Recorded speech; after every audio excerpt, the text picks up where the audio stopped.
Hi eagle health viewers, నేను doctor Kranthi Kumar Reddy, consultant andrologist, Jai andrology and men's health. నేను మగవాళ్ళలో ఎటువంటి సెక్షువల్ సమస్యలు ఉన్నా, అంటే అంగస్తంభన, శీఘ్రస్ఖలనం లాంటి సెక్షువల్ సమస్యలు ఏదైనా ఉంటే అటువంటి ప్రాబ్లమ్స్ నేను ట్రీట్మెంట్ చేస్తాను. ఈ వీడియోలో నేను చెప్పదలుచుకున్న టాపిక్ పినైల్ ఇంప్లాంట్ సర్జరీ. అంటే ఎవరిలో అయితే ఈ అంగస్తంభన సమస్యకి ఎటువంటి మెడిసిన్స్ వాడుతున్నా సెక్షువల్గా వాళ్ళకి ఆ ప్రాబ్లం క్లియర్ అవ్వక ఇబ్బంది పడుతున్నారు, అటువంటి వాళ్ళలో ఉన్న best and permanent solution penile implant surgery. అసలు ఈ పినైల్ ఇంప్లాంట్ సర్జరీ అనేది ఎవరిలో చేస్తారు, అండ్ ఈ పినైల్ ఇంప్లాంట్ సర్జరీ చేయడానికి ముందు పేషెంట్ హెల్త్ కండిషన్ ఎలా ఉండాలి, అండ్ ఈ సర్జరీ చేసిన తర్వాత సెక్షువల్గా ఈ కలవటానికి ఎన్ని రోజులు టైం పట్టిద్ది, అండ్ పోస్ట్ సర్జరీ ఉండే ఇబ్బందులు ఏమిటి అనేది ఈ వీడియోలో నేను డీటెయిల్గా చెప్తాను.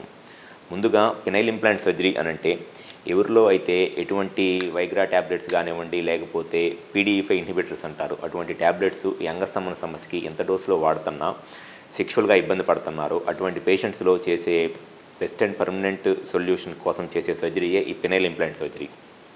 సో ఈ పినైల్ ఇంప్లాంట్ సర్జరీలో ఎవరిలో అయితే ఈ ట్యాబ్లెట్స్ వాడుతా సెక్షువల్గా ఇబ్బంది పడుతున్నారో వాళ్ళలో పెన్నిస్ లోపల కార్పోరా క్యావర్నోజా అనే బ్లడ్ సప్లై వచ్చే బాడీస్ ఉంటాయి, కార్పోరల్ బాడీస్ అని. ఆ కార్పోరల్ బాడీస్లో ఈ 2 ఇంప్లాంట్స్ అనేది పెడతాము.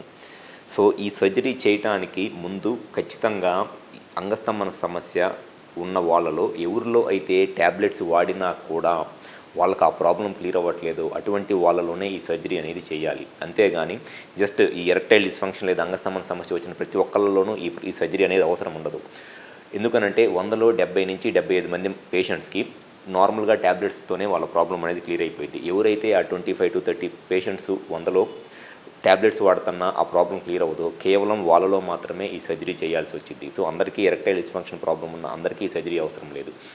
అండ్ సెకండ్ వచ్చేసి ఈ సర్జరీ అనేది ఏ ఏజ్ గ్రూప్లో అయినా సరే చేయొచ్చు. 35 ఇయర్స్ నుంచి 30 ఇయర్స్ నుంచి 70-75 ఇయర్స్ ఏజ్ గ్రూప్ దాకా ఎవరిలో అయినా చేయొచ్చు. అంతేగాని ఈ సర్జరీ చేయడానికి ఈ ఏజ్ గ్రూప్లోనే చేయాలన్న రూల్ కానీ, లేకపోతే ఈ ఏజ్ గ్రూప్లోనే చేయాలన్న రిస్ట్రిక్షన్స్ కానీ ఏం లేదు. ట్యాబ్లెట్స్ వాడుతున్నా ప్రాబ్లం క్లియర్ అవ్వకపోతే ఏ ఏజ్ గ్రూప్లో అయినా సరే ఈ సర్జరీ చేయొచ్చు.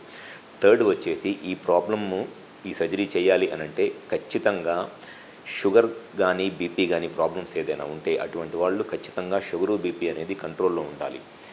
ఎట్టి పరిస్థితుల్లోనూ వాళ్ళకి షుగరు బీపీ అనేది మినిమమ్ 140-150 కన్నా షుగర్ కంట్రోల్లో ఉండాలి. బీపీ కూడా 150/100 కన్నా బీపీ కూడా తక్కువగా ఉండాలి. అండ్ నెక్స్ట్ వచ్చేసి ఎటువంటి ఇన్ఫెక్షన్స్ ఉండకూడదు. సెక్షువల్గా పెన్నిస్ మీద కానివ్వండి, లేకపోతే యూరినరీ ఇన్ఫెక్షన్స్, అట్లాంటి ఇన్ఫెక్షన్స్ కూడా ఎటువంటి ఇన్ఫెక్షన్స్ ఉండకూడదు. అండ్ ఇంకొకటి, ఈ సర్జరీ చేయించుకోవాలంటే ఖచ్చితంగా సర్జరీకి ముందు కొంతమంది ఈ షుగరు బీపీ ఉన్నవాళ్ళు బ్లడ్ థిన్నర్స్ అంటే రక్తం పలచబట్టడానికి ట్యాబ్లెట్స్ వాడుతూ ఉంటారు. సో ఎట్టి పరిస్థితుల్లోనూ సర్జరీకి ముందు ఒక 1 వీక్, సర్జరీ అయిపోయిన తర్వాత ఒక 1 వీక్, లేదంటే సర్జరీ ముందు ఒక 5 డేస్, సర్జరీ అయిపోయిన తర్వాత ఒక 5 డేస్ ఖచ్చితంగా ఆ బ్లడ్ థిన్నర్స్, ఎకోస్ప్రిన్, క్లోప్రోగ్లిన్ ట్యాబ్లెట్స్ ఉంటాయి. ఆ ట్యాబ్లెట్స్ ఎవరైతే వాడుతున్నారో ఖచ్చితంగా ఆ ట్యాబ్లెట్స్ కూడా ఆపాల్సి వచ్చింది. సో ఎవరిలో అయితే ఈ సర్జరీ చేయించుకోవాలనుకుంటున్నారో దీనికి ఏజ్ అనేది రిస్ట్రిక్షన్ కాదు, బట్ ఖచ్చితంగా ట్యాబ్లెట్స్ స్టార్ట్ చేసి ట్యాబ్లెట్స్తో కూడా వర్కౌట్ అవ్వట్లేదు అని అనుకున్నప్పుడే ఇంకా ఈ సర్జరీ అనేది ప్రిఫర్ చేయాలి. ఎటువంటి ఇన్ఫెక్షన్స్ ఉండకూడదు. అండ్ కంపల్సరీగా వాళ్ళు ఈ బ్లడ్ థిన్నర్స్ లాంటి ట్యాబ్లెట్స్ యూజ్ చేయాల్సి వచ్చింది. అండ్ ఏ ఏజ్ గ్రూప్లో అయినా సరే ఈ సర్జరీ చేయించుకోవచ్చు. వన్స్ ఒకసారి ఈ సర్జరీ చేయించుకున్నారు అనంటే ఇంకా లైఫ్లో వాళ్ళకి సెక్స్లో కలవటానికి ఎటువంటి ట్యాబ్లెట్స్ అవసరం ఉండదు. ఈ సర్జరీ చేయించుకున్న తర్వాత ఇంకా సెక్షువల్గా కలవాలి అనుకుంటే వాళ్ళకి జస్ట్ సెక్స్ చేయాలి అన్న థాట్ వాళ్ళ మైండ్లో వస్తే పెన్నిస్ అనేది ఎప్పుడు కూడా 24 అవర్స్ ఎరెక్షన్లోనే ఉంటుంది. జస్ట్ ఇట్లా బెండ్ చేసుకుంటే బెండ్ అయిపోయింది పెన్నిస్. ఎప్పుడు కూడా పెన్నిస్ ఎరెక్షన్లోనే పెద్దగానే ఉంటుంది. జస్ట్ ఇట్లా బెండ్ చేసుకుంటే, అండర్వేర్ వేసుకుంటే ఏం కనపడదు, కన్సీల్ అయిపోయింది, ఎరెక్షన్లోనే ఉంటుంది. సో సెక్స్ చేయాలనుకున్నప్పుడు జస్ట్ ఇట్లా స్ట్రైట్ చేసుకొని సెక్స్ చేయొచ్చు. అండ్ ఈ సర్జరీ వల్ల వచ్చే ఇంకొక అడ్వాంటేజ్ ఏంటి అనంటే కొంతమందికి శీఘ్రస్ఖలనం అంటే ప్రీమెచ్యూర్ ఎజాక్యులేషన్ ప్రాబ్లం ఉంటుంది. జస్ట్ ఈ ఎరెక్టైల్ డిస్ఫంక్షన్తో పాటు శీఘ్రస్ఖలనం ప్రాబ్లం కూడా ఉంటుంది. జస్ట్ ఇన్సర్ట్ చేసి సెక్స్ చేస్తున్నప్పుడు 1 మినిట్లోనో లేకపోతే 1 మినిట్ కన్నా తక్కువగానే సెమెన్ అవుట్ అయిపోయి సెక్షువల్గా సాటిస్ఫై అవ్వరు. అటువంటి వాళ్ళలో రెండోసారి సెక్స్ చేద్దామన్నప్పుడు అంత ఈజీగా ఇమీడియట్గా 10 మినిట్స్లోనో హాఫ్ అన్ అవర్లోనో పెన్నిస్ ఎరెక్షన్ రాదు. కానీ ఈ సర్జరీ చేయించుకున్నప్పుడు 24 అవర్స్ పెన్నిస్ ఎరెక్షన్లోనే ఉంటుంది. కాబట్టి వాళ్ళు ఒక హాఫ్ అన్ అవర్ తర్వాత సెక్స్ చేయాలి అనుకున్నా, లేకపోతే వాళ్ళ వైఫ్ పార్ట్నరు సెక్స్లో సాటిస్ఫై అవ్వలేదు ఇంకా ఎక్కువసేపు సెక్స్ చేయాలి అనుకున్నా, ఈ సర్జరీ చేయించుకున్న వాళ్ళకి పెన్నిస్ సెమెన్ అవుట్ అయినా కూడా మెత్తబడదు. కాబట్టి సెమెన్ అవుట్ అయిన తర్వాత అయినా వాళ్ళు ఎంతసేపుగా ఉంటే అంతసేపు సెక్స్ చేయొచ్చు. లేదు ఒక హాఫ్ అన్ అవర్ తర్వాత ఇమీడియట్గా సెక్స్ చేయాలనుకున్నా కూడా ఈజీగానే వాళ్ళు ఎరక్షన్లోనే ఉంటుంది కాబట్టి ఈజీగా ఎంతసేపు అయినా సరే సెక్స్ చేయొచ్చు. అదొక అడ్వాంటేజ్ ఉంటుంది ఈ సర్జరీ వల్ల. ఈ సర్జరీ చేయించుకున్న తర్వాత సెక్షువల్గా కలవటానికి మినిమమ్ సర్జరీ అయిపోయిన తర్వాత 45 డేస్ అనేది ఆగాల్సి వచ్చింది. సర్జరీ అయిపోయిన తర్వాత ఇమీడియట్గా 1 వీక్లోనూ 10 డేస్లోనూ సెక్షువల్గా కలవటానికి కుదరదు. మినిమం 45 డేస్ అనేది వెయిట్ చేయాలి. ఓన్లీ థింగ్ ఏంటంటే సర్జరీ చేసిన తర్వాత పేషెంట్స్ ఒకటి మట్టి 100% గుర్తుపెట్టుకోవాలి. పెన్నిస్ ఎప్పుడూ కూడా 24/7 పెన్నిస్ పెద్దగానే ఉంటుంది, గట్టిగానే ఉంటుంది. సో జస్ట్ ఇట్లా అండర్వేర్ వేసుకొని పెన్నిస్ ఇట్లా కిందకి బెండ్ చేసుకుంటే బెండ్ అయిపోయింది. అంటే ఎట్లానూ కనపడదు. కానీ చాలామందికి ఉండేది ఏంటంటే పెన్నిస్ ఎప్పుడు ఎరక్షన్లోనే ఉంటుంది కదా, ఏదైనా డిస్కంఫర్ట్ ఉంటుందా అంటారు. ఎటువంటి డిస్కంఫర్ట్ ఏమీ ఉండదు. జస్ట్ సైకలాజికల్గా ఎప్పుడు ఎరక్షన్లో ఉంటుంది కాబట్టి ఆల్మోస్ట్ వాళ్ళు ఏంటంటే ఎప్పుడు అండర్వేర్ వేసుకోవాల్సిన పరిస్థితి వస్తుంది.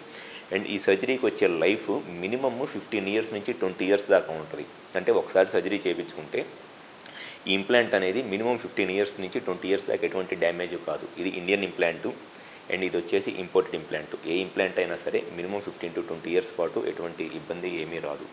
సో ఎవరిలో అయితే ఈ అంగస్తంభన సమస్యతో బాధపడతా సెక్షువల్గా ఇబ్బంది పడుతున్నారో, మీరు ఎటువంటి ట్యాబ్లెట్స్ వాడుకుంటున్నా మీకు ఈ ప్రాబ్లం క్లియర్ అవ్వక సెక్షువల్గా ఇబ్బంది పడుతుంటే మీకున్న best and permanent solution penile implant surgery. విజయవాడలో మా దగ్గర ఈ సర్జరీ అనేది చాలా రెగ్యులర్గా ఆల్మోస్ట్ మంత్లీ ఒక 8 to 10 కేసెస్ చేస్తాము. సో ఎవరైతే సెక్షువల్గా ఈ అంగస్తంభన సమస్యతో బాధపడతా ట్యాబ్లెట్లు వాడుకున్న ఇబ్బంది పడుతున్నారో ఒకసారి మా హాస్పిటల్కి వచ్చి కన్సల్ట్ అవ్వండి. మాకు విజయవాడ, వైజాగ్, రాజమండ్రి, నెల్లూరు మరియు కర్నూలులో బ్రాంచెస్ ఉన్నాయి. ఈ 5 ప్లేసెస్లో ఎక్కడైనా సరే కాల్ చేసి అపాయింట్మెంట్ తీసుకుని ఒకసారి వచ్చి కన్సల్ట్ అవ్వండి. మీకు సెక్షువల్గా ఏ సమస్యలు ఉన్నా 100% దానికి పర్మనెంట్ సొల్యూషన్ అనేది చెప్పడం జరుగుతుంది. Thank you. Like and subscribe Eagle Health and Beauty.